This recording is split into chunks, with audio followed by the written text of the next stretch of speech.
2:17 in the afternoon, every phone in the Harwick Police Department rang at the same time. Not one after another, simultaneously, like something coordinated, like something planned. The desk sergeant picked up first, then the watch commander, then the chief, who was mid-sentence with a city councilman when his assistant walked in with a face that stopped all conversation in the room. 3 calls, 3 different federal offices, the U.S. Attorney, the DOJ Inspector General, the Civil Rights Division, all asking the same question, calmly, in the measured language of people who do not need to raise their voices to make a point. Why is one of our agents sitting in your holding cell? 41 minutes earlier, on a sun-washed stretch of Route 9, Officer Lance Goodwin had pulled over a black sedan, ignored the woman's identification, deployed his taser, and laughed while she hit the pavement in her green blazer and black slacks. His bodycam had malfunctioned. His certainty had not. He had never checked the plates. He was going to wish he had. Welcome to Frost Folktales. This is where we tell the stories of those who were underestimated, dismissed, and targeted, yet chose courage over silence. If these stories move you, subscribe and be part of a community that refuses to let them fade into the background. The desk sergeant's name was Pete Olin, and he had worked the front line of Harwick PD for 11 years without ever receiving a call that made his hand go cold on the receiver. This one did it inside of 2 sentences. The voice on the other end was even, professional, and entirely without warmth. Not hostile, just precise in the way that federal language is precise, the way language sounds when the person speaking has a legal team and a documented record of every word they are about to say. Pete Olin did not catch the full name of the office. He caught the word federal. He caught the phrase one of our agents. He caught the silence on the line when he did not answer immediately, a silence that felt less like patience and more like the quiet before something structural gives way. He pressed the hold button and looked across the floor at Sergeant Celeste Norwood, who was already standing up from the watch commander's station with a phone pressed to her ear and an expression Pete Olin had never seen on her face in 11 years of working the same building. Down the hall, behind a door with a frosted glass panel, Chief Rupert Fenn was still trying to finish a sentence about the municipal budget when his assistant, a woman named Darla, who handled stress with extraordinary composure, opened the door without knocking. That was the tell. Darla never opened the door without knocking. She held the receiver out toward him with both hands, which was also something she had never done, and said only the words, "It is the U.S. Attorney's Office, sir." The city councilman on the other end of Fenn's original call said hello twice into silence before Fenn set the phone down without explanation and took the one Darla was holding. The Harwick Police Department was not a large building. It had 43 sworn officers, 2 holding blocks, a motor pool of 11 vehicles, and a coffee machine in the break room that had been broken since February and never fixed. It was not the kind of building that received calls from 3 federal offices at the same time. The kind of building that received calls like that was the kind that had done something it could not easily explain, and the phones ringing all at once, not one after another, but all at once, communicated something before a single word had been spoken. Something had already been set in motion, something that had started 41 minutes ago on a sun-washed stretch of Route 9, was already here, already inside the building, already ringing on every desk simultaneously. Chief Fenn, holding the receiver, would spend the next several hours trying to understand how 41 minutes had moved this fast. He would not find a satisfying answer. Now rewind the clock. Route 9, at 1:36 in the afternoon, ran straight and open under a wide sky, pouring natural light across both lanes in the kind of clean, flat brightness that makes everything visible and nothing hidden.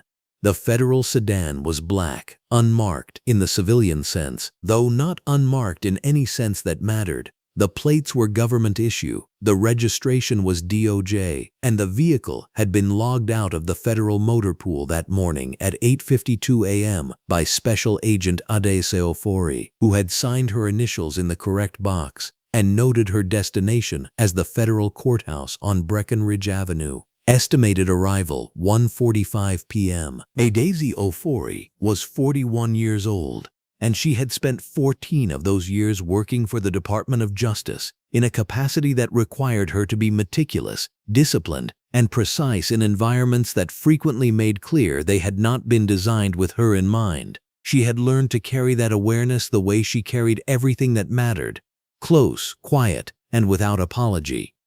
She wore a green blazer over a white button-down and black slacks, both pressed that morning, both exactly right for where she was going. On the passenger seat beside her was a sealed evidence folder, tabbed and initialed, bound for Judge Augusta Diallo's courtroom. On the console was her government-issue phone. In the back of her mind, running on a quiet, steady frequency, was the mental checklist she had maintained for 14 years. Documentation in order, route confirmed, delivery time on schedule, nothing left to chance. She was good at her job, in the way that people are good at things they have earned through repetition and care, rather than shortcuts. She did not need external confirmation of that. She knew what the file on the passenger seat represented, and what it would mean to the case when it reached the judge's hands. She glanced at the time on the dashboard. 1:36 p.m., noted that she was 9 minutes ahead of schedule, and returned her eyes to the road with the quiet satisfaction of someone who had planned correctly and intended to finish what she started. She was thinking about the case, about the indexed sequence of the documents in the sealed folder, about a footnote on page 47 that she had flagged for the judge's attention. When she saw the lights, they appeared in her rearview mirror the way all unwanted things appear. Suddenly, without warning, already real before she had finished registering the possibility. Blue and red, rotating, filling the mirror with a rhythm that was not hers and had not been invited. She looked at the mirror. She looked at the road. She checked the time again. 1:36 p.m., and some seconds passed. She had not been speeding. She had not changed lanes without signaling. She had done nothing on Route 9 that afternoon except drive a federal vehicle in a straight line toward a federal courthouse with a sealed evidence folder on the seat beside her and 9 minutes to spare. She noted all of this. Then she put on her turn signal and began to pull over. The signal went on immediately. She did not hesitate, did not consider the alternative, because there was no alternative that served her interests better than compliance, calm, and the clear presentation of the credentials that would end this in under 30 seconds. She pulled the black sedan smoothly onto the shoulder, bringing it to a full and complete stop in one clean motion, the way a person stops when they have nothing to hide and nothing to prove, and 14 years of federal service carrying their name. She put the vehicle in park. She turned off the engine. She placed both hands on the steering wheel at positions 10 and 2. In the mirror, the cruiser sat behind her, lights still going, bathing the shoulder of Route 9 in alternating color against the bright afternoon sky. The light out here was full and open, no shade, no obstruction, the kind of daylight that leaves nowhere to hide anything. She could see the cruiser clearly. She could see the passenger side door open, and a second officer step out and move toward the rear quarter panel of the sedan without fully approaching. She filed that detail. She noted the badge number visible on his chest at this distance, slightly obscured. She noted the time on the dashboard and committed it to memory because that was what she did, and it was important, and she already understood on a level she did not name aloud that everything happening in the next few minutes was going to matter. Then the driver's side door of the cruiser opened. He was tall, broad-shouldered, wearing the short-sleeved version of the Harwick PD uniform, and a pair of dark sunglasses that caught the afternoon light along the lenses as he stood and settled himself beside his vehicle. He did not look at the federal plates. He did not look at the government seal visible through the rear window. He looked at the black sedan, and then he began walking toward it. And the walk itself was a statement, unhurried, deliberate, already annotated with an opinion he had formed before he arrived, carrying something in the set of his jaw and the angle of his shoulders that had nothing to do with traffic enforcement and everything to do with contempt, dressed up as procedure. Officer Lance Goodwin, badge number 147, moved toward the driver's side window of the federal vehicle, the way a man moves when he has already decided what he is looking at and is no longer gathering information. In the rearview mirror, Adaeze Ofori watched him come. Her hands stayed at 10 and 2. Her expression did not shift. Her breathing did not change. 14 years had given her a face for exactly this kind of moment. Not a mask, not a performance, but something more controlled than either. The kind of stillness that comes from having processed the threat assessment before the threat has fully arrived, and choosing, deliberately, to give it nothing, no fear for it to feed on, no frustration for it to misread, no expression it could take and use. She watched him approach in the mirror. Sunglasses forward, jaw set, contempt already wearing the badge. She knew what she had on the passenger seat. She knew what the plate said. She knew who was waiting for her at the courthouse, and who would notice when she did not arrive, and what happened to federal vehicles that went dark on monitored routes. Lance Goodwin did not know any of it. He was 30 feet away now, then 20, then close enough that she could see the slight curl at the corner of his mouth, the expression of a man who had already written the ending of this story in his head and found it satisfying. Adaeze Ofori's face revealed nothing. The first thing Officer Lance Goodwin did when he climbed out of his cruiser was put his sunglasses on, not because the afternoon sun demanded it. Route 9 ran east to west at that hour, and the light was falling at an angle that made the lenses unnecessary. He put them on because they were armor, because they let him look without being seen looking, because 14 years of bad habit had taught him that the best way to approach a stop was already decided before you got out of the vehicle. And Lance Goodwin had decided this one the moment the black sedan crossed the center line by 2 inches somewhere past the Millbrook Avenue overpass. At least that was the reason he would put in his report.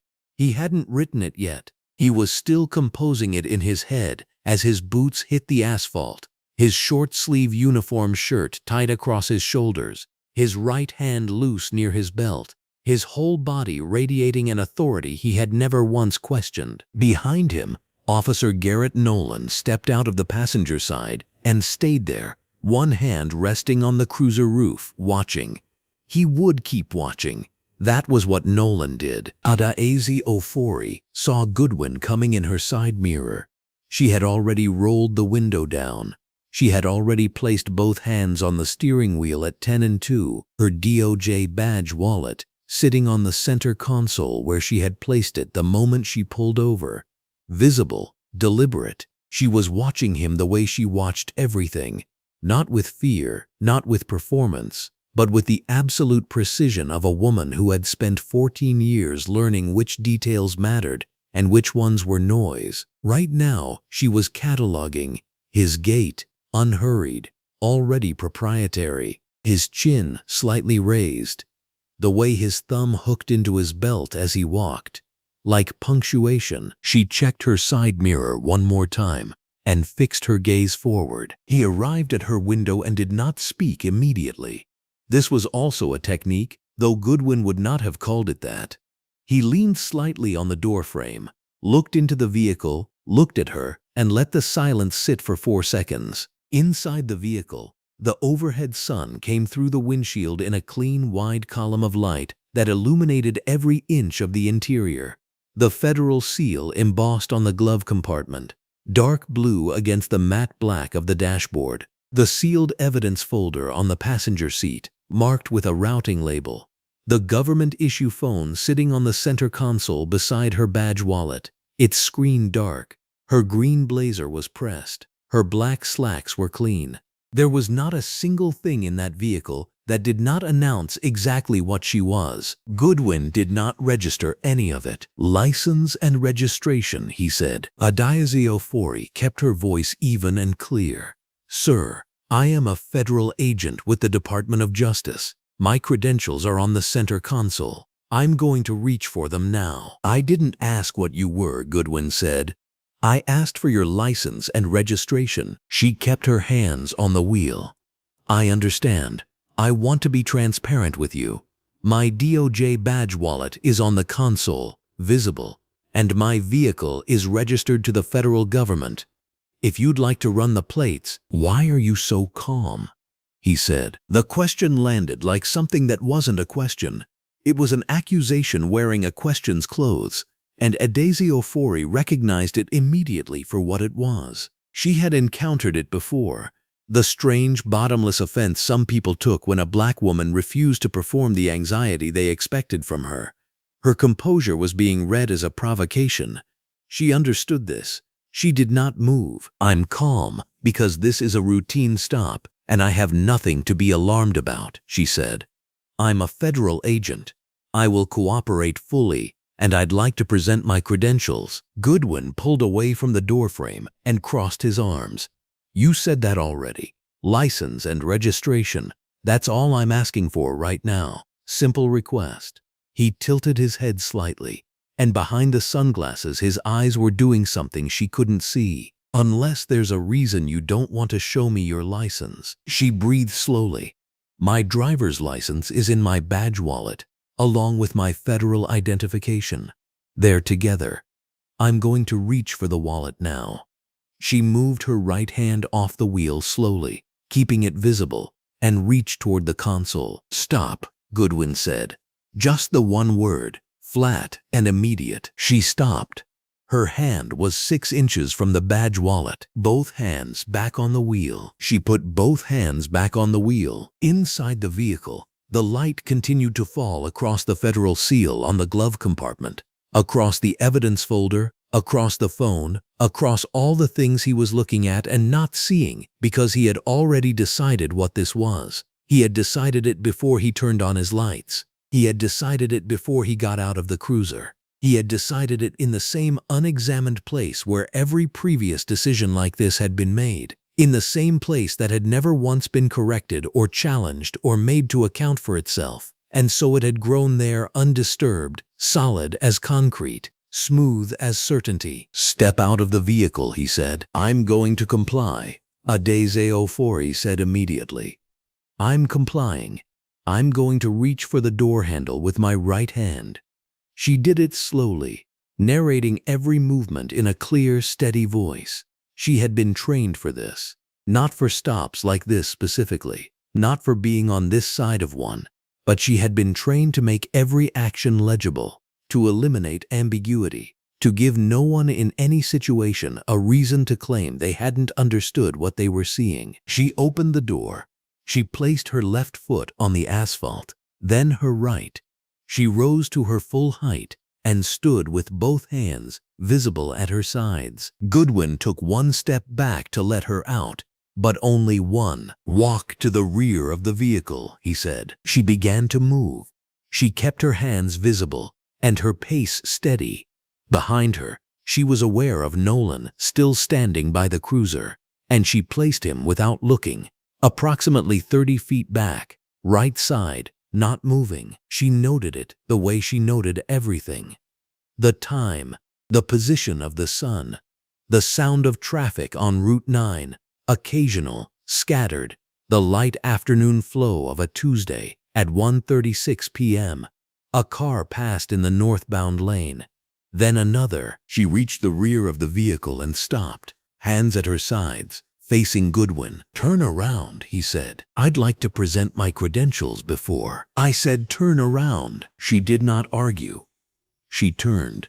She was looking now at the stretch of Route 9 ahead of her, the long, flat reach of it in afternoon light, the overpass visible in the middle distance. She registered the cars in both lanes and committed the details she could see to the running inventory she had been building since the moment his cruiser appeared in her mirror. She was aware of the sun against the back of her green blazer, the warmth of it, almost pleasant. She was aware of her hands at her sides, clearly visible, no threat, no ambiguity, nothing that could be read as anything other than what it was. She was not afraid of Lance Goodwin. She had been afraid before, in places that deserved fear. Evidence runs in cities where the wrong timing could cost you everything. Interrogation rooms with men who had nothing to lose. Situations where the odds were genuinely uncertain. This was not that. This was a man who had never been told no, performing authority for an audience of one who was not impressed. She intended to document every second of it, file it with the same precision she filed everything, and let the federal process do what it was built to do. She was still thinking this, still standing with her hands visible, still composing the structure of her incident report in the back of her mind, when she heard the sound. The taser deployed without warning. No command, no instruction, no final verbal directive she had failed to follow. Her hands were at her sides, and her back was turned, and there was nothing, not a single observable thing in that moment, that justified what Lance Goodwin did. And then 50,000 volts made the decision for all of them. She hit the pavement face forward. Her chin caught the asphalt.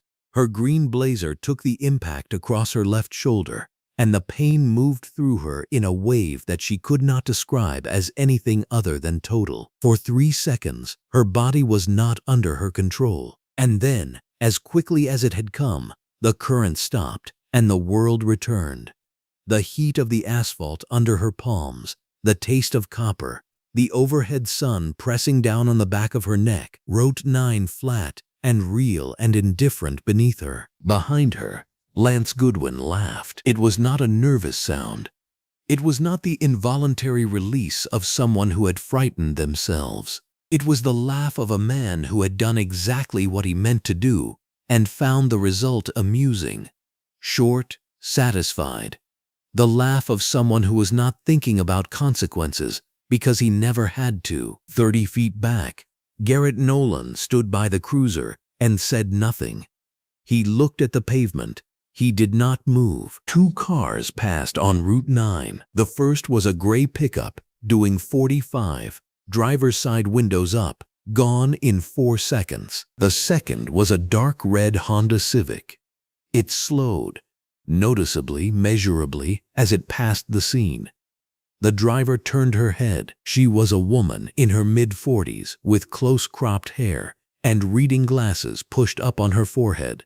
And her name was Ingrid Salazar, and she was driving home from her sister's house with a dash cam mounted on her windshield that she had installed 18 months ago after a fender bender on the I-78 left her without footage to make her case. The camera was running. It was always running. Ingrid Salazar passed the scene at 1:37 p.m. and watched the woman in the green blazer on the ground and the officer standing over her, and she felt something move through her chest that was not uncertainty. She checked her mirror once. She kept driving, but she noted the road sign at the next intersection, and she made a mental note of the cross street, and her hands tightened slightly on the wheel. And Adaeze Ofori lay on the sun-hot asphalt of Route 9, her cheek against the ground, her hands visible, her eyes open, and she began, precisely, methodically, with everything she had, to remember. The asphalt was hot. That was the first thing Adaeze Ofori registered when she hit the ground. Not the pain radiating up through her side, not the involuntary contraction of every muscle in her body, not the sound of Goodwin's laugh still hanging in the warm afternoon air like something rotten. The asphalt was hot.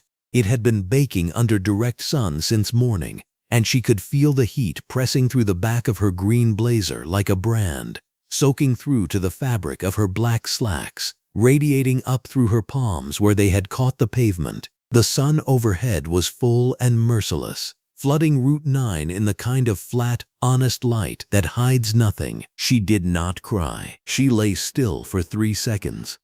Not because she could not move, but because her mind had already shifted into a register she had trained herself to reach for in the worst moments of her 14-year career, cataloging, documenting, building the case inside her own skull before anyone could take the memory from her. Time, approximately 1:36 in the afternoon. She had checked her phone at 1:33 before Goodwin reached her window. The stop had taken no more than 4 minutes before escalation. Badge number. She had read it clearly from his chest before she ever stepped out of the vehicle. 7741. Officer Lance Goodwin, 7741. She could see Garrett Nolan from where she lay. He was still hanging back near the cruiser, arms at his sides, and he was not moving toward her. That mattered. His position mattered. The angle of his body relative to the vehicle mattered. The fact that he had not said a single word mattered. Goodwin was laughing. She filed that too. She filed the sound of it, the specific register, the ease of it, the way it came without hesitation, as if the sight of her on the ground was something that delighted him, rather than something that should have horrified him. She filed the way Nolan looked away when Goodwin laughed. She filed the 2 cars that had passed during the final seconds before she hit the ground. She had registered them peripherally, their speed, the direction they were traveling. She did not know yet that they had dash cams. She noted their existence anyway, because Adaeze Ofori had spent 14 years learning that everything is evidence if you know how to look. She pressed her palms flat against the hot pavement and began, slowly and deliberately, to push herself upright. Goodwin told her to stay down. She registered his exact words. She registered his tone. She registered the absence of any lawful basis for the instruction. She stayed down because she was not going to give him a reason to touch her again. But she turned her head so she could see him clearly. Badge, face, posture, the expression he was wearing now, that the laugh had faded into something harder and more careful. Her ears were still ringing. She noted that too. At the DOJ field office, 11.4 miles northeast of Route 9, 3 monitors displayed the active GPS positions of 7 federal vehicles in simultaneous transit across the district. Soon Boateng was at the center console, a paper cup of coffee going cold beside his keyboard, reviewing a routing discrepancy on a separate case when the alert flag appeared in the lower left corner of his screen. It was not dramatic. No alarm, no flashing red, just a small amber indicator with a case number and a vehicle designation. Federal Vehicle 4 Alpha 7 had stopped. The system was not designed to alarm every time a federal vehicle stopped. Agents stopped for fuel, for food, for any number of authorized reasons. But 4 Alpha 7 was not on an open route assignment. It was on a direct transit designation, courthouse delivery, Route 9 corridor, with a filed arrival window. When a vehicle on a direct transit designation stopped outside of a scheduled location for more than 90 seconds, the system flagged it automatically. No human decision required. No bureaucratic delay. Just a flag, amber and quiet, on Soon Boateng's screen. He picked up his desk phone and dialed Adaeze Ofori's government issue cell. It rang 4 times and went to voicemail. He sat forward in his chair. He dialed again. 4 rings. Voicemail. He looked at the GPS coordinates on his screen. Route 9, northbound shoulder, approximately 3 miles south of the Clemson Junction interchange. He looked at the routing file. He looked at the time. He put the coffee cup aside and pulled up the Federal Motor Pool's contact protocol. His hand was already reaching for the phone to escalate before he had consciously made the decision to do so. Because Soon Boateng had worked alongside Adaeze Ofori for 6 years, and he knew, with the certainty of someone who understood her operational precision, that she did not miss calls from the office during a courthouse delivery. Not ever. He escalated immediately. Back on Route 9, Goodwin had walked back to his cruiser. This was procedure, not diligence. Running plates was something he did in a particular order, and he had gotten ahead of himself at the window, too eager to press the stop, too focused on the performance of authority to follow the sequence he had been trained to follow. He pulled up the plate query terminal, mounted to the right of his steering column, and typed in the plates from the black sedan's rear.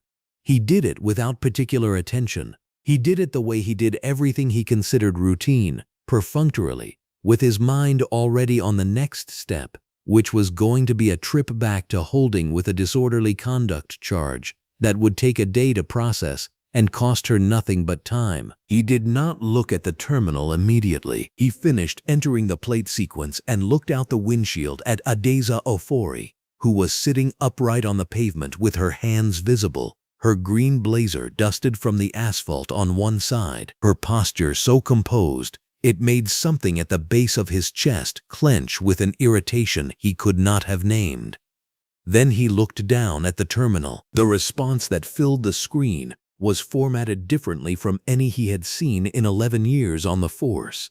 Standard plate returns populated in a predictable sequence: registration information, owner, any associated flags. What filled Lance Goodwin's terminal was a block of government-formatted text that sat at the top of the return in bold, all capital lettering before any registration data appeared at all. Federal Government, U.S. Department of Justice, authorized government operator, restricted federal vehicle, do not detain, do not impound, contact supervisor immediately. Below it, in smaller text, was a case designation number, a federal district identifier, and a direct contact line for the DOJ motor pool. Goodwin did not move for 4 seconds. The color did not drain from his face the way it does in movies, gradually, cinematically, with theatrical slowness. It left all at once. One moment he was the same man who had laughed at a woman lying on the pavement. The next moment he was something else, smaller, somehow, pressed against the back of his seat by a weight that had appeared without warning and that he could feel but could not yet fully understand. He read the screen again. He read it a third time. The words did not change. He looked out the windshield at Adaeze Ofori. She had not moved. She was sitting exactly as she had been, hands visible, posture upright, watching him with an expression that revealed absolutely nothing. He wondered, for the first time, whether she had known exactly what that screen would say before he ran the plates. He wondered whether the composure he had read as defiance was something else entirely. He wondered whether the credentials she had reached for in the vehicle were exactly what she said they were. He closed the terminal window. He did not tell Nolan what it said. Garrett Nolan was still standing near the rear of the cruiser, and Goodwin stepped out of the vehicle without looking at him and walked back toward Adaeze Ofori. His jaw was set. His hands were steady, not because he was calm, but because he was a man who had spent 11 years learning to perform calm regardless of what was happening underneath. He had made a decision somewhere between reading the terminal and opening the cruiser door, and the decision was this: backing down now felt more dangerous than going forward. If he walked this back, if he helped her off the ground and handed her her credentials and let her drive away, then everything that had already happened still existed. The taser deployment existed, the laugh existed, the lack of any lawful justification for the stop existed. Going forward was not going to erase those things, but it would buy him time to construct something, and construction required control of the situation, and control of the situation meant she could not be standing free on Route 9 with her phone in her hand for the next 20 minutes. He told her to stand and place her hands behind her back. She said, quietly and clearly, that she was a federal officer, and that this arrest was unlawful. He cuffed her anyway. He was not rough about it. He was careful, almost precise, as if the carefulness now could retroactively balance the recklessness of 20 minutes ago. He walked her to the cruiser and opened the rear door and helped her into the back seat with a hand that was firm but no longer aggressive. Nolan watched from the shoulder and said nothing. Adaeze Ofori sat in the back of the cruiser and looked straight ahead and continued to catalog everything, because she was not done and she was not afraid, and there was not a single thought in her mind that resembled defeat. Goodwin returned to the front of the cruiser. He picked up the bodycam from his vest and looked at it. He had filed a malfunction report for it 20 minutes before initiating the stop. He set it back against his chest and looked in the rearview mirror at Adaeze Ofori, and she was looking directly back at him, and he looked away first. At the DOJ field office, Sun Boteng had the phone in his hand. He had already spoken to 2 people in the escalation chain. He had already confirmed that Vehicle 4 Alpha 7 had not arrived at the federal courthouse, that the courier, Special Agent Adaeze Ofori, was not answering her government phone, and that the GPS coordinates had not changed in 11 minutes, which meant the vehicle was stationary at a location that was not a courthouse, not a fuel stop, and not anything on the authorized transit route. He dialed the direct line for Deputy U.S. Attorney Theodore Kane. The phone rang once. Theodore Kane answered, and Sun Boteng began to speak. The first phone rang at 2:17 p.m. Not the lobby line. That was for walk-ins and lost dogs. Chief Rupert Fenn's direct line. The number wasn't in any directory. City Council had it. The mayor's office had it. And apparently somebody in Washington had it too, because the area code on the display was DC, and the name field was blank. Fenn was mid-sentence when it rang. He'd been across the desk from Councilman Derek Phipps for 20 minutes, nodding along about parking budgets and community outreach, the sort of meeting that asks for the appearance of interest and not much else. He held up a finger to Phipps and picked up. Chief Fenn. The voice on the other end was calm, but not the kind of calm you have to work at. The other kind.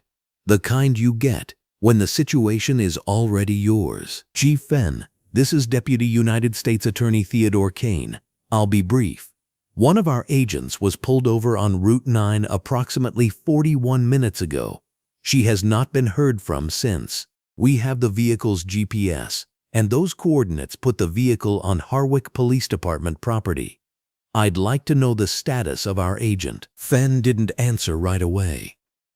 Across the desk, Phipps watched his face change. Give me just a moment, Mr. Kane. I'll hold, Kane said, in the voice of a man who had already decided that whatever Fenn came back with was not going to be the end of this. 2 other phones rang at almost the same moment. Sergeant Celeste Norwood was at the watch commander's station, working through the afternoon shift rotation, when her direct line lit up. The display read, U.S. Department of Justice, Office of the Inspector General. She looked at it a beat too long before answering. Harwick PD, Watch Commander Norwood. The woman on the other end was unhurried, professional, every word placed exactly. 11 years of asking questions people would rather not answer. You can hear it. Sergeant Norwood. This is Inspector General Divya Chandran. I need the name and badge number of the officer who conducted a vehicle stop on Route 9 at approximately 1:36 p.m. today. Norwood didn't stall. She said, "Can you hold one moment, please?" Because 11 years of her own had just set off every quiet alarm she had. Down the hall at the front desk, Officer Marcus Webb caught the 3rd call on the 2nd ring. Harwick Police Department, front desk. Good afternoon. My name is Wallace Drummond. I'm the Chief of the Civil Rights Division at the Department of Justice. I'd like to be connected to the officer who conducted a traffic stop on Route 9 this afternoon. Can you do that for me? The voice was patient in a particular way, the patience of someone who has placed this call before and knows how it ends. Webb blinked. Sir, I'd need to transfer you to a supervisor. That's perfectly all right, Drummond said. I'll wait. 3 federal offices. Same question, different angles.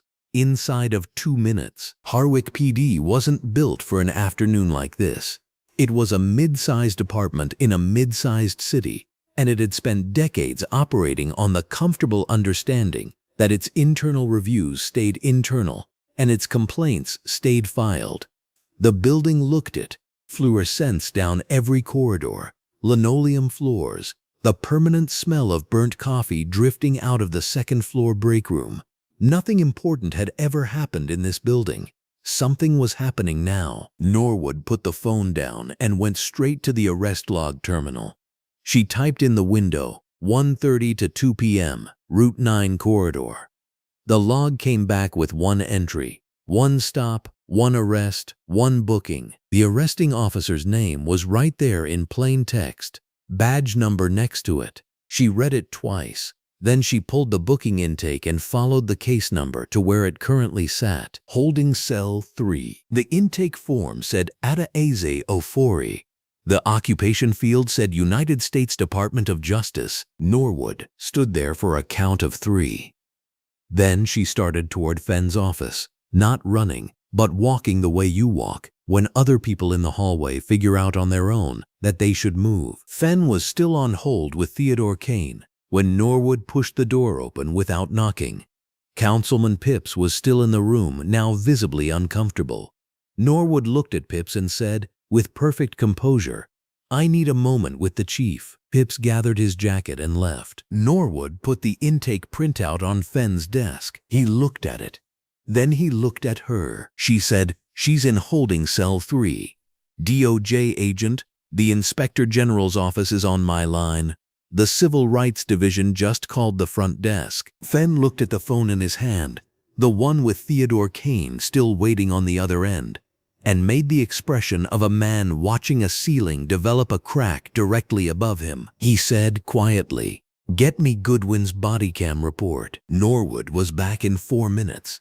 She placed the second printout on his desk. He read it, his jaw set. The bodycam malfunction report had been filed at 1:14 p.m., 22 minutes before the stop on Route 9, 22 minutes before Goodwin's lights even hit Adaeze Ofori's rearview mirror.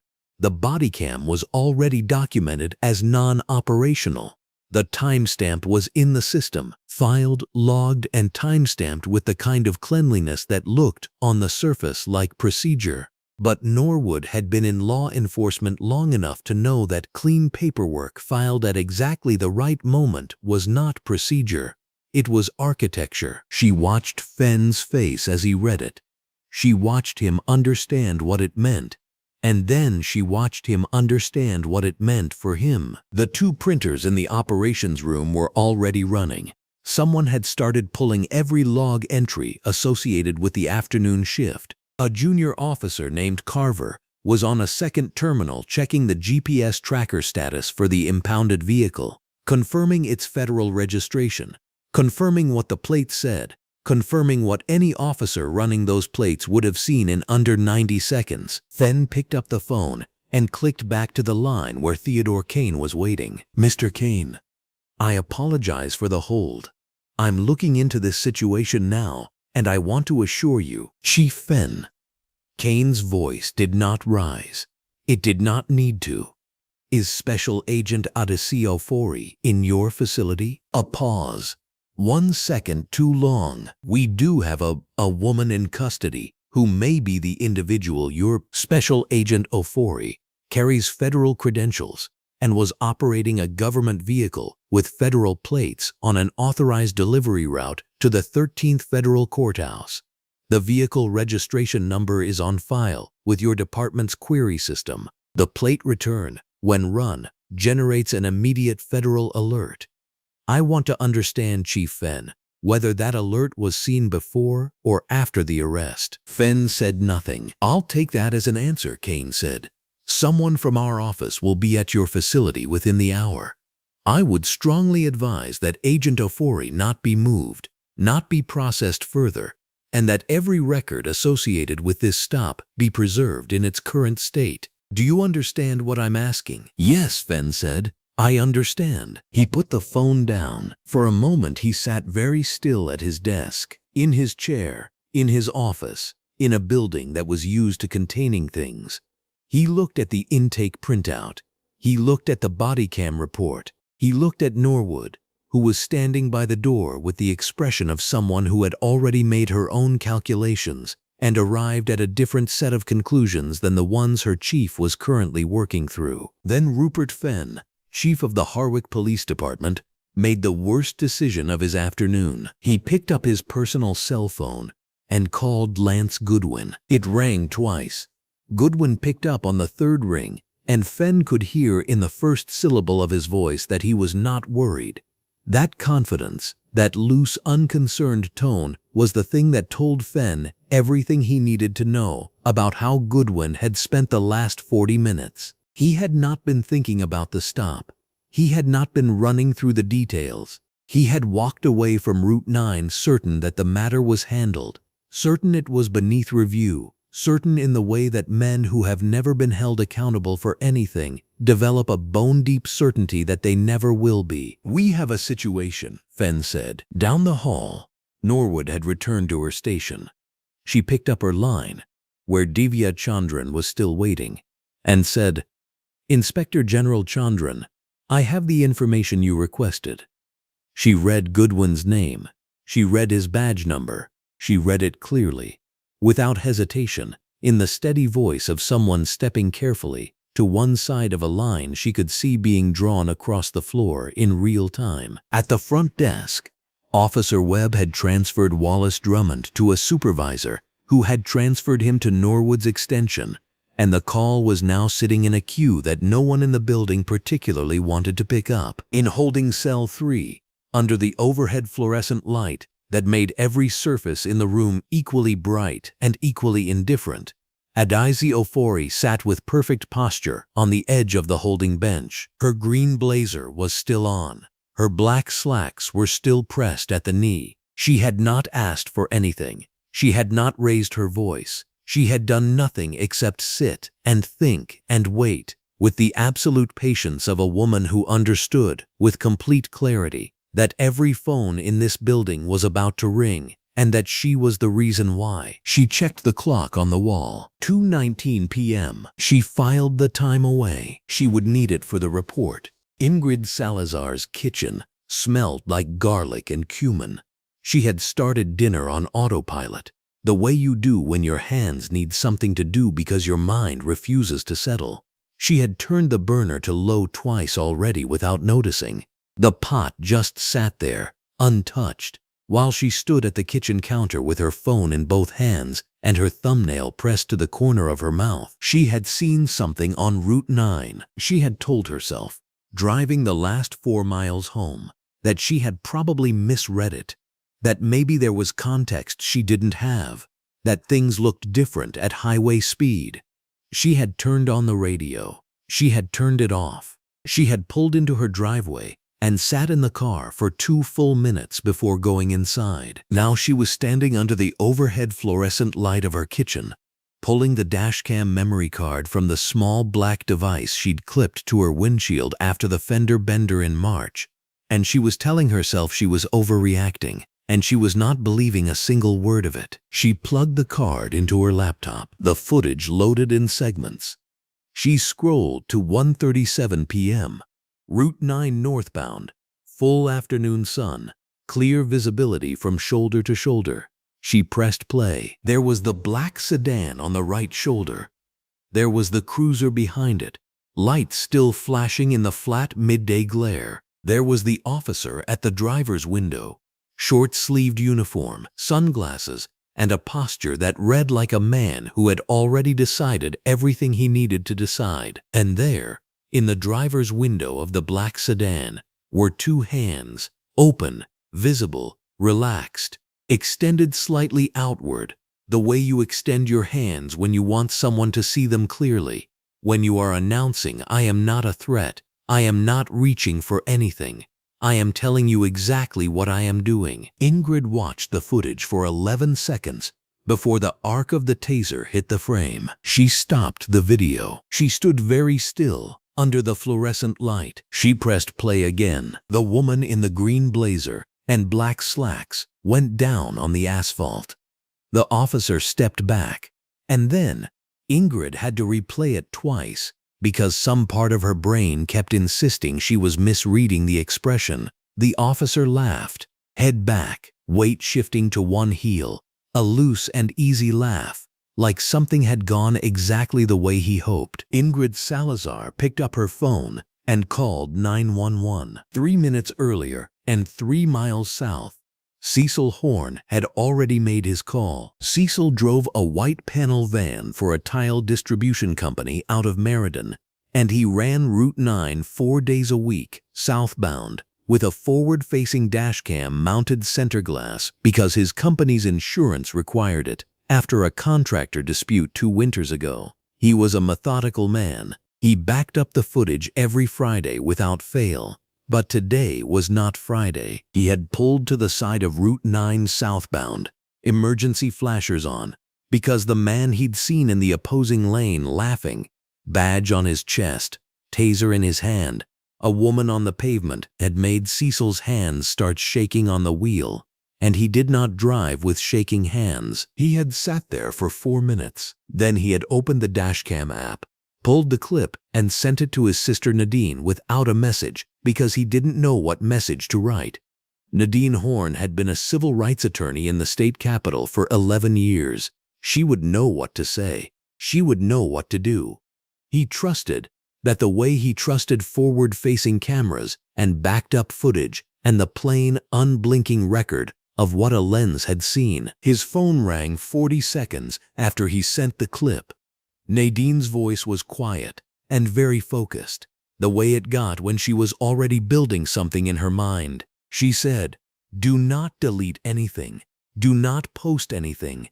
Send me the full unedited file right now and tell me exactly where you were on the road when this happened." Cecil told her. She said, "I'm already making a call." In holding cell 3 at the Harwick Police Department, the overhead fluorescent panel ran a faint, steady hum that Adaeze Ofori had been counting in her head for the last 22 minutes. Not because she was anxious, because counting was cataloging, and cataloging was documentation, and documentation was the only currency that mattered in this room right now. She sat on the bench with her back straight, and her hands folded in her lap, and her green blazer still buttoned at the second button, the way she'd buttoned it that morning before walking out of her apartment. One knee of her black slacks had a gray scuff mark from the asphalt on Route 9. She had noted it. She had noted the time she first observed it and the specific location on the fabric. She had noted everything. Goodwin's badge number. She had read it off his chest in the first 4 seconds of the stop and held it in her memory the way she held case file reference numbers, precise and retrievable. His patrol car number, visible in her passenger mirror as she pulled over. The position of Nolan, left of the cruiser, approximately 12 feet back, hands at his sides, silent through the entire exchange. The moment the taser hit, 1:38 p.m. by the clock on the federal sedan's dashboard, which she had been watching in her peripheral vision because she was a federal agent en route to a federal courthouse, and she had been noting the time the way she always noted the time because precision was the job. She did not cry. She was not going to cry in holding cell 3. Not because the situation didn't warrant it, but because she was already in the middle of the federal case she was going to build. And she needed her mind clear and her recall exact. And she had learned a long time ago that the most powerful thing she could do in any room that was not designed to take her seriously was to be the most prepared person in it. The slot at the bottom of the cell door moved. A cup of water slid through it. Plastic, department issue, full to the 3/4 mark.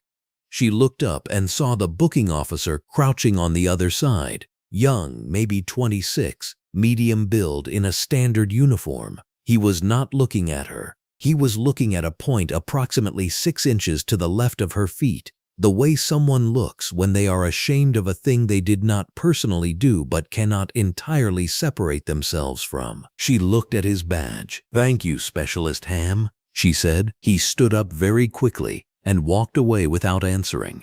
His footsteps stopped about 10 feet down the corridor. She heard him stand there for a moment. Then she heard him keep walking. She picked up the cup of water, took one measured sip, and set it down beside her on the bench. She went back to cataloging at the DOJ field office on Marlowe Street. Soon Boateng had been on the phone for 40 minutes without sitting down. His orange top was damp at the collar.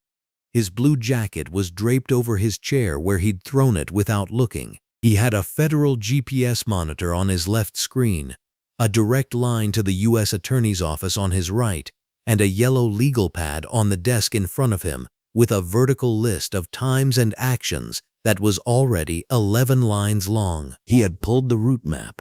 He had confirmed the vehicle's location. He had run the stop flag through the Federal Motor Pool's alert system and gotten 3 offices on simultaneous notification within 4 minutes of first contact, a fact that would later appear in the formal incident report, and that would make 3 separate federal attorneys very interested in Goodwin's decision to proceed. He had done all of this with the specific, forward-leaning focus of a man who had worked alongside Adaeze Ofori for 6 years and understood exactly what it meant that her government phone was not answering. At 2:51 p.m., his desk phone rang.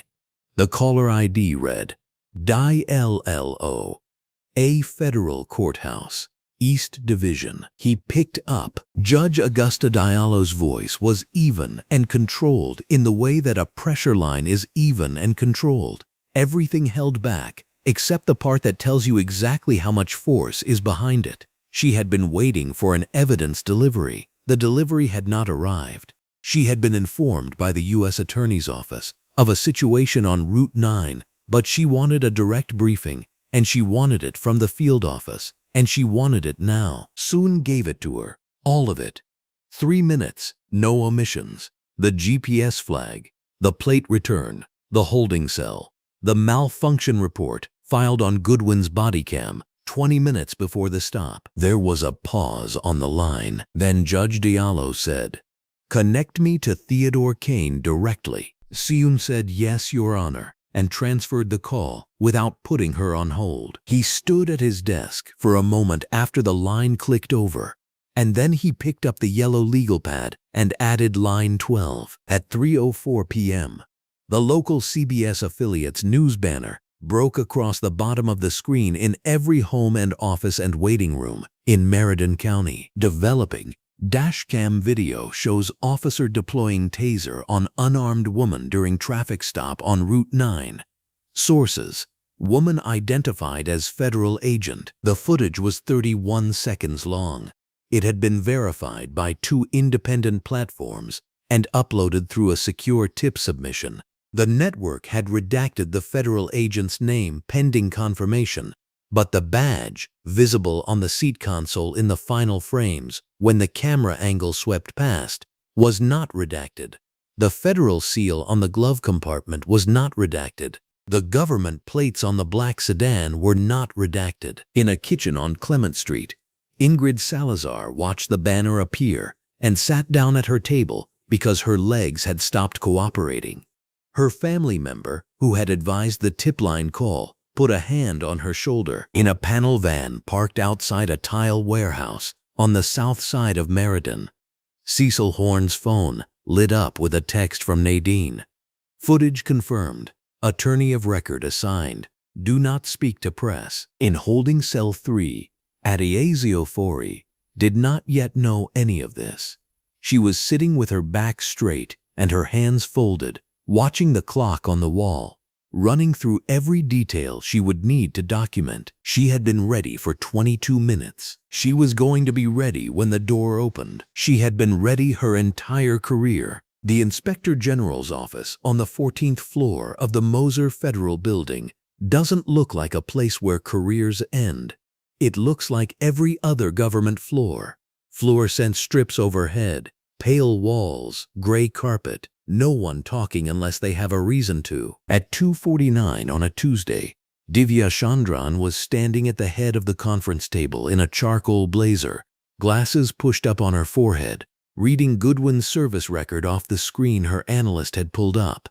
She didn't say anything for a while. "Pull every complaint," she said. "Every one. Original filings, intake dates, disposition notes, names of the supervisors who signed closures, in order." Priya Sase was already typing. 4 minutes later, the pattern was on the screen, and it wasn't subtle. 3 prior complaints, all black drivers, all on Route 9, all in the last 24 months. Every one closed at the supervisor level. No external review, No follow-up from IA, not even an acknowledgement letter after intake. Marcus Webb, 38, electrician, driving home from a job site around 6. Goodwin pulled him over for an alleged lane violation, searched his truck without consent, held him on the shoulder for 40 minutes, and let him go without a citation. Webb filed the next morning. Sergeant Celeste Norwood reviewed it. Fenn signed off. Closed. Insufficient evidence. Webb called twice to follow up, and no one called back. Renata Osei, 44, librarian, pulled over on a weekday afternoon in March. Goodwin told her she matched the description of a suspect. When she asked what the description was, he wouldn't say. 22 minutes on the shoulder. He handed her registration back with what she later described in writing as unnecessary roughness, then told her she was free to go, and never said why she'd been stopped. She wrote 3 pages. The intake form shows it was received. A one-line closure note said the officer's conduct was within departmental guidelines. She didn't hear back. The third one was the one that made Devia take her glasses off. Darius Elmont, 17, junior at Harwick High, walking, not driving, along the Route 9 service road on a Saturday morning. Goodwin stopped him, pushed him against a concrete retaining wall, searched a backpack that had a library book and a bag of chips in it. His mother filed for him. Goodwin classified his own use of force as minimal necessary contact. Fenn reviewed it 18 months ago and signed the closure himself. 6 months later, Fenn signed Goodwin a commendation for community engagement. Divya picked up the phone and called Wallace Drummond. "I have 3 prior complainants on Route 9 in 24 months. Your team has 2 of them as of 11 minutes ago. Webb and Osei, both reachable, both willing to talk." Webb told my attorney the intake officer asked him twice whether he was sure he wanted to proceed. He said it sounded more like a warning. She wrote that down. Elmont, locating the family now. Preservation notices on all 3 by end of business. Fenn's signature is on the Elmont closure. That's material. She hung up and stared at the screen. 1 officer, 1 morning. That was the story she'd been handed. And that wasn't the story. Adaeze Ofori had been driving on a road where this kept happening. She was just the one they couldn't close in a line. "I made a lawful stop," Goodwin said.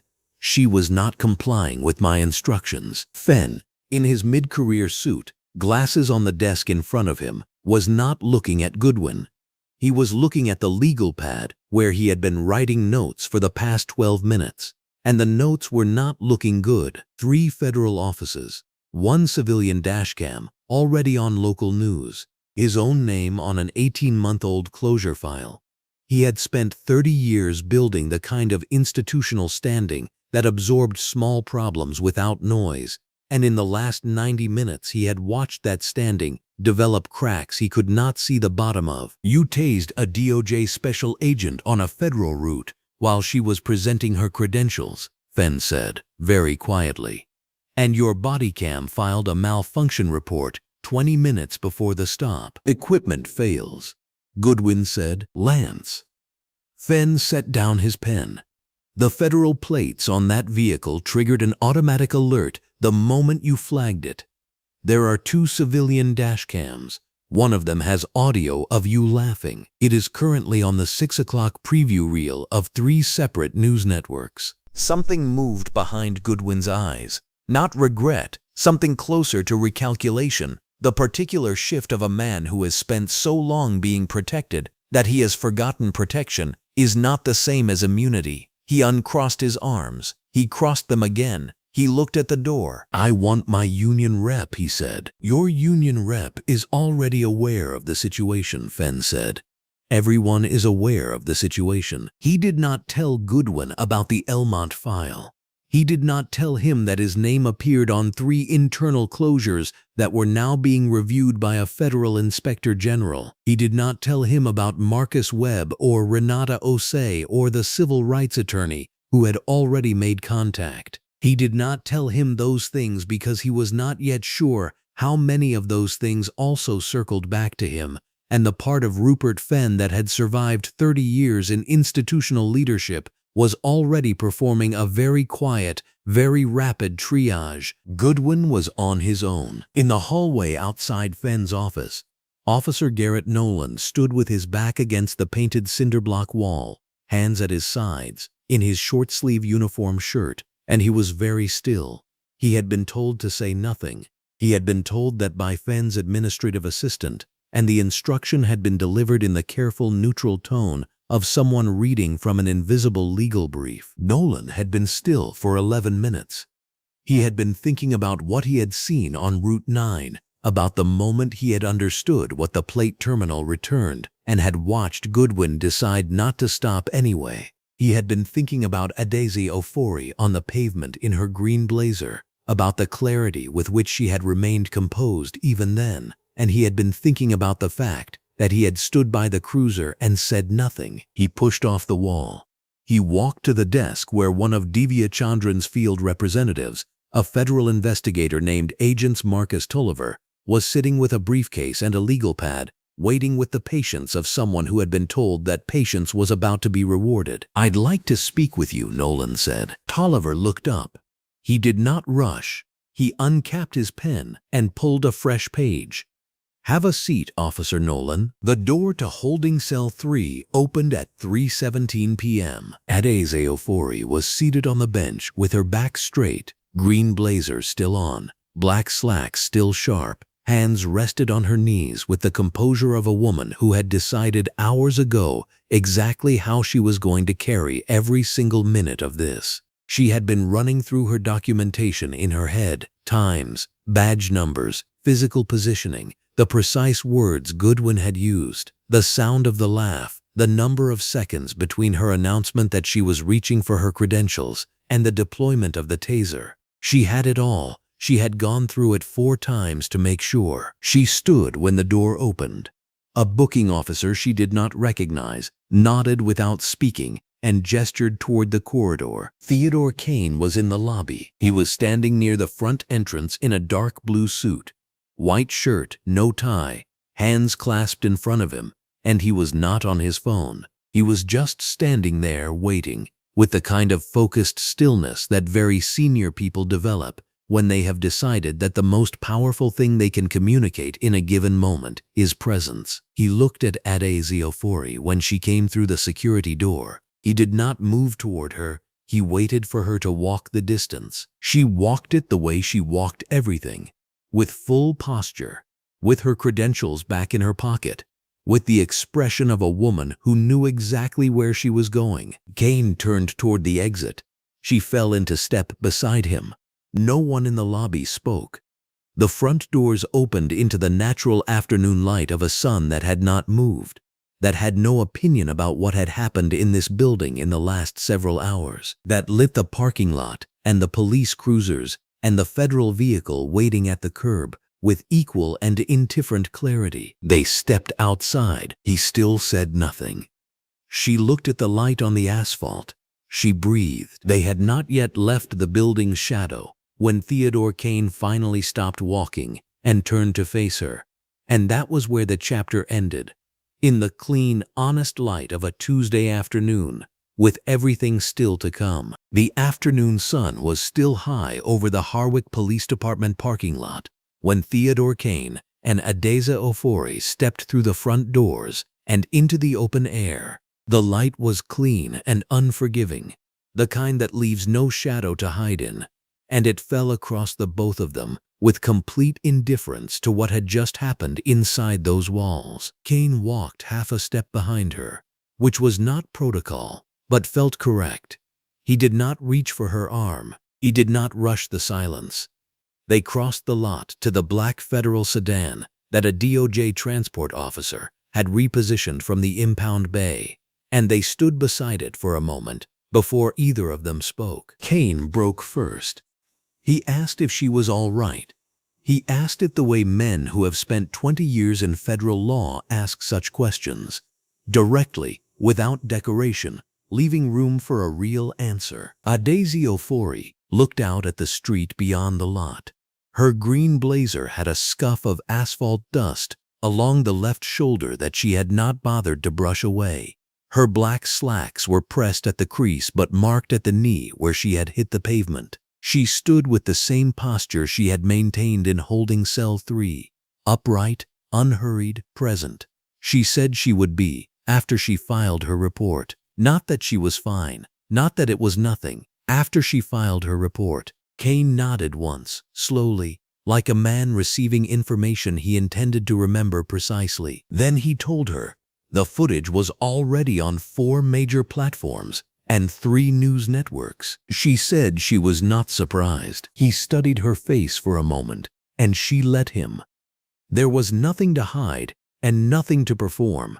She had spent 6 hours in an institution that had tried to make her invisible, and she was standing in full afternoon light, and she intended to remain exactly that, visible for every step of what came next. Kane told her he would send a department vehicle with her to the field office. She told him she would drive herself. He looked at her for a second longer and then said, "All right," and that was the end of the conversation. They were both people who understood that certain decisions do not require argument. She pulled out of the lot at 4:51 p.m. with the same clean signal she had used on Route 9 in the hours between her arrest and her release. The institutional response had been assembling itself with the quiet efficiency of machinery that had been waiting for exactly this kind of case. The U.S. Attorney's Office issued a formal statement at 4:22 p.m. It was 7 sentences long. Every sentence was precise. It confirmed that a federal agent had been unlawfully stopped, unlawfully detained, and subjected to use of force without legal justification while operating an authorized government vehicle on official DOJ business. It did not use the word allegedly. It did not say the matter was under review. It said what happened and attached the GPS log of the federal vehicle as a supporting document. 13 minutes after that, the Department of Justice released its own brief confirmation. A federal agent had been detained. A federal investigation was underway. The confirmation was 4 sentences. The 4th sentence said the DOJ expected full cooperation from all relevant local authorities, and that failure to cooperate would itself be subject to federal review. It was the kind of sentence that does not need to be loud to land like a door closing. The Harwick Police Department's communications director had issued a statement of his own at 3:47 p.m. before either federal release, which stated only that the department was aware of a traffic stop on Route 9 earlier that afternoon and that the matter was being reviewed internally. It did not name the officer involved. By 4:30 p.m., that decision had already failed. Goodwin's name had surfaced in 3 separate online posts sourced from scanner traffic and cross-referenced with the department's public-facing shift roster. The communications director issued no follow-up. There was nothing useful he could say. Lance Goodwin was home by 4:15 p.m. He sat in the living room of his house in orange athletic shorts and a white undershirt, the television on, his phone on the armrest beside him. He had told himself during the drive home that the situation was manageable. He had told himself that his 8 years on the force meant something, that the union would hold, that the bodycam malfunction would create enough uncertainty, that the plates were a technicality and not a catastrophe. He had told himself these things with the same authority he carried into every traffic stop. The certainty of a man who had never once been made to account for himself in any room that mattered. That certainty was quieter now. It did not disappear all at once. It eroded in stages, the way conviction erodes when confronted with footage that does not care about conviction. The news banner appeared on his screen at 4:38 p.m., a local affiliate cutting to breaking coverage. He watched a reporter standing outside Harwick PD with a still image from the dashcam footage filling the lower third of the frame. He watched it the way a man watches something he recognizes but cannot quite accept as real. His phone lit up, then again, then 4 times in quick succession. He did not answer. He turned the television volume down and then back up, and then sat very still. The reporter said the footage had been independently verified. The reporter said a federal agent. The reporter said taser. The reporter said laughed. His union representative called at 4:52 p.m. The representative told him the Federation was assessing. Goodwin asked what that meant. The representative said it meant they were assessing. There was a pause in the call that neither man filled well. The representative said Goodwin should not speak to anyone, not local press, not federal investigators, not anyone without a Federation attorney present. Goodwin said he understood. After the call ended, he set his phone face down on the armrest and stared at the muted television. The still image from the dashcam was still in the lower third. His face was clearly visible. He had not known about Cecil Horn's forward-facing camera. He had not thought about forward-facing cameras. He had thought about a lot of things on Route 9, and none of them had been the right things. At 5:07 p.m., a formal preservation notice from the Office of the Inspector General arrived at Harwick PD's administrative email address, copied to the department's legal counsel, the city attorney's office, and Chief Rupert Fenn's personal department address. The notice required the immediate preservation of all records, all communications, all prior use of force reports, all internal affairs filings, all body camera logs, all dispatch communications, and all prior complaints associated with Officer Lance Goodwin and the Route 9 corridor going back 5 years. Deletion, alteration, or failure to preserve any of the enumerated records would constitute obstruction of a federal investigation. The notice was signed by Divya Chandran. It was thorough in the way that a document written by someone who has seen evidence disappear before can be thorough. It closed every door in sequence. 30 minutes later, Wallace Drummond filed the Civil Rights Inquiry from the Civil Rights Division. It triggered a mandatory 72-hour response requirement from the department. The inquiry named Goodwin specifically. It named the incident. It cited 3 prior complaint records that the division had already obtained through its own channels. It asked 14 specific questions. The 14th question asked Chief Fenn to describe the department's process for reviewing and acting upon prior complaints of racially discriminatory conduct by officers assigned to Route 9 patrol. It was a question that had no good answer, and Fenn knew it the moment his assistant printed the document and set it on his desk without a word. Fenn had spent the afternoon in the specific misery of a man who understands he has been outmaneuvered but cannot yet see all the ways in which it happened. He had called Goodwin first when the federal calls came in. That had been a mistake. He knew it was a mistake within 40 minutes of making it. He had spent the hours since trying to reposition himself as a man responding to a situation rather than a man who had enabled one, and the two positions were becoming harder to hold simultaneously with every document that arrived in his inbox. His chief of staff had put 4 call slips on his desk, 3 from local press, 1 from the mayor's office. He called the mayor's office last, which was another mistake. The mayor had seen the dashcam footage. The mayor said so in the first 9 seconds of the call, before Fenn could establish a frame. The mayor did not raise her voice. She asked how something like this had been allowed to happen on a Route 9 patrol that had generated 3 prior complaints that never reached her desk. Fenn said he was committed to full cooperation with the federal investigation. The mayor said that was the minimum requirement, not a position. The call was 4 minutes long. When it ended, Fenn sat in his office under the overhead fluorescent light and looked at the commendation certificate he had signed for Goodwin 6 months ago, which was still in the left side file drawer because no one had framed it yet. Adaeze Ofori arrived at the DOJ field office at 5:31 p.m. She signed in at the front desk, acknowledged the 3 colleagues who looked up from their workstations as she walked through, and went directly to her desk. She set her government phone on the charging mat.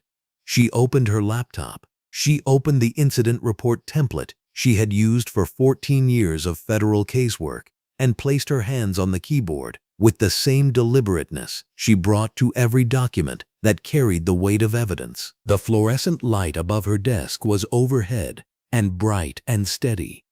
It did not flicker. She began with the date, the time, and her assignment. Federal Evidence Transport, Route 9, Federal Courthouse, Judge Augusta Diallo. She wrote what happened in sequence. She wrote what Goodwin said, and what she said, and exactly when she announced her movements. She wrote the badge numbers she had catalogued on the pavement while the heat of the asphalt came through her blazer. She wrote the time and the location and the name of every person present. She wrote it the way she wrote every federal case, because that is exactly what this was now. Not a complaint, not an incident, a federal case, and she was the primary witness, and the primary witness has a responsibility to the record. And Adaeze Ofori had never once failed in a responsibility to the record. She wrote for 47 minutes without stopping. Outside the field office windows, the afternoon was giving way to early evening, the natural light fading past the glass. Inside, the overhead fluorescence held steady. She saved the document. She attached her badge log and her GPS record and the time-stamped government phone call she had received from Seun Boteng at the scene. She sat back in her chair for exactly 3 seconds. Then she began the next section. There was more to document. There was always more to document, and she intended to document every single word of it. She left at 7:43 in the morning, not because the delivery required it. The courthouse didn't open its evidence intake until 9. She left early because she wanted to drive Route 9 in the daylight, with the windows up and the federal seal visible on the glove compartment, with the evidence folder on the passenger seat exactly where it had been the day before. She wanted to take the road back, not because she was afraid of it, because she wasn't, and she needed to know that in her body, not just in her mind. Natural skylight flooded through the windshield as she turned onto Route 9. The morning was clear and pale gold, the kind of light that makes everything look like it was built to last. She drove at exactly the speed limit. She checked her mirrors at the intervals she always checked them. She breathed the way she breathed on every other morning of the 14 years she had spent moving quietly through a system that sometimes forgot she was the one holding it up. The asphalt looked the same. Of course it did. The road didn't know what had happened on it yesterday. The yellow lines didn't remember. The stretch where Goodwin's lights had appeared in her rear view was just a stretch of road, flanked by dry grass and a faded mile marker, ordinary in the way that all sights of extraordinary harm eventually look. She passed it without slowing down. She noted the mile marker. She did not look twice. She arrived at the federal courthouse at 8:51. She parked in the designated federal agent bay, cut the engine, and sat for exactly 4 seconds. Then she picked up the evidence folder, got out of the car, and walked toward the entrance with her green blazer pressed flat and her black slacks clean and sharp, her badge wallet in her left hand and her case in her right. Judge Augusta Diallo was standing at the top of the courthouse steps, not in a hallway, not behind a clerk's desk, at the top of the steps, in the full open light of the morning, in her judicial robe with her reading glasses pushed up into her silver-streaked hair. She was watching Adaeze Ofori walk across the plaza, and when their eyes met, Judge Diallo gave a single slow nod. It was not protocol. Judges did not meet federal agents at the door. There was a whole architecture of procedure designed specifically so that they didn't have to, so that the chain of custody and the chain of hierarchy never tangled. Judge Augusta Diallo knew that better than anyone. She had written opinions on chain of custody procedure. She had clerked for a federal circuit judge before she became one herself. She knew exactly what she was doing by standing on those steps. She was making a choice. Adaeze Ofori climbed the steps. They did not embrace. They did not speak about Route 9 or holding cell 3 or the sound a woman makes when 40,000 volts move through her body on hot pavement while a man in a short-sleeved uniform laughs. They did not discuss the footage or the calls or the 5 hours Adaeze Ofori had spent doing everything right while being treated as though she had done something wrong. None of that was said aloud. Judge Diallo held the door. Adaeze Ofori walked through it. The evidence was logged at 9:04. Chain of custody intact, every seal unbroken. The case would proceed. That was the point. That had always been the point. Adaeze Ofori had been on her way to do a job, and the job would now be done, and no amount of contempt discharged on a roadside would change the fact that the work had survived. While she was inside the courthouse, the rest of it was happening. At the Harwick Police Department, Lance Goodwin arrived for his shift at 8:15 and was met at the entrance by Sergeant Celeste Norwood, who told him in a flat, undecorated voice that he was being placed on administrative leave effective immediately, pending formal investigation by the DOJ Inspector General's office, the Civil Rights Division, and the U.S. Attorney's Office for the district. His badge and service weapon were to be surrendered. His union representative had already been notified. There was no scene. There was no dramatic confrontation. There was just Celeste Norwood's face and the piece of paper in her hand, and Goodwin looking at it the way a man looks at something he spent a night convincing himself would never materialize. His union had issued a brief statement of support the previous evening. By 9:30 that morning, it had been quietly pulled from their website. No replacement statement was posted. The Federation was, as his representative had warned him, assessing. What they were assessing, specifically, was dashcam footage that had now been viewed 4 million times across 3 platforms. Footage that showed in clinical, unambiguous detail a woman with her hands visible and her voice steady being dropped to the ground, and a man in a Harwick PD uniform with his hat pushed back, laughing. There was no angle from which that footage helped Lance Goodwin. His representative knew it. The Federation knew it. By 9:45, Goodwin knew it too. Across the city, in a small office, with morning light coming through the high windows, 2 people were on the phone with a civil rights attorney named Renata Horn, Cecil Horn's sister.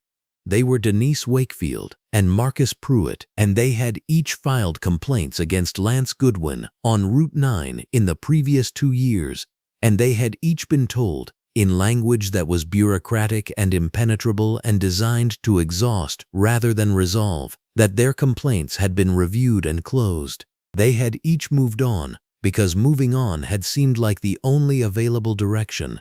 They were no longer moving on. They were on the phone with Renata Horn, and Renata Horn was telling them what their options looked like now that a federal agent had produced the kind of evidentiary record that their complaints had never been given the chance to become. Officer Garrett Nolan signed his cooperation agreement at 9:20. He had been separated from Goodwin at the scene the previous afternoon and had spent the night making the quiet, practical decision of a man who understands that the ship is going down and that loyalty to the person who sank it is not a virtue. His account of the stop, given to Inspector General Chandran's representative, matched the dashcam footage precisely. He did not editorialize. He did not offer excuses. He described what he saw in the order that he saw it. It was enough. Chief Rupert Fenn issued his public statement at 10 o'clock. He expressed regret. He affirmed the department's commitment to accountability and professional standards. He said the word unfortunate twice and the word incident 4 times. He did not say Adaeze Ofori's name. He did not say what she had been doing on that road, or who she was, or what she was carrying, or how long she had been sitting in holding cell 3 before someone with enough institutional authority made enough phone calls to make his department answer for it. The statement satisfied no one. The mayor's office did not amplify it. 3 city council members posted separate responses within the hour that suggested they had not been consulted and did not consider the statement sufficient. It would not be the last statement Rupert Fenn was asked to make. At the DOJ field office, Soon Boateng was watching the morning news at his desk when Goodwin's name appeared on the ticker beneath footage he had already seen 6 times. He watched for 30 seconds. Then he picked up the remote, turned off the television, and went back to the 3 open case files on his desk. There was work to do.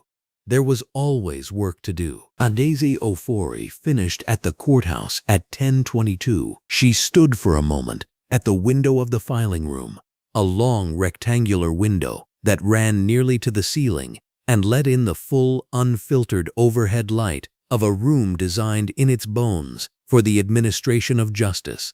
The light fell across the sealed case receipts on the table beside her, across her green blazer and her black slacks, across her hands, which were steady. She could see Route 9 from where she stood, a thin gray line in the middle distance, carrying its ordinary traffic in both directions, unmarked by what it had witnessed. She looked at it for a moment, the way you look at something that tried to diminish you and failed. Not with anger, not with triumph, with the specific, clear-eyed recognition of a woman who understands the difference between a setback and a defeat, and who has never confused the two. She checked the time. She had another delivery this afternoon. She picked up her keys. You just heard a story that history tried to overlook. If it stayed with you, take a second to stand with it. Subscribe, share, and help us keep telling the stories that deserve light, not silence.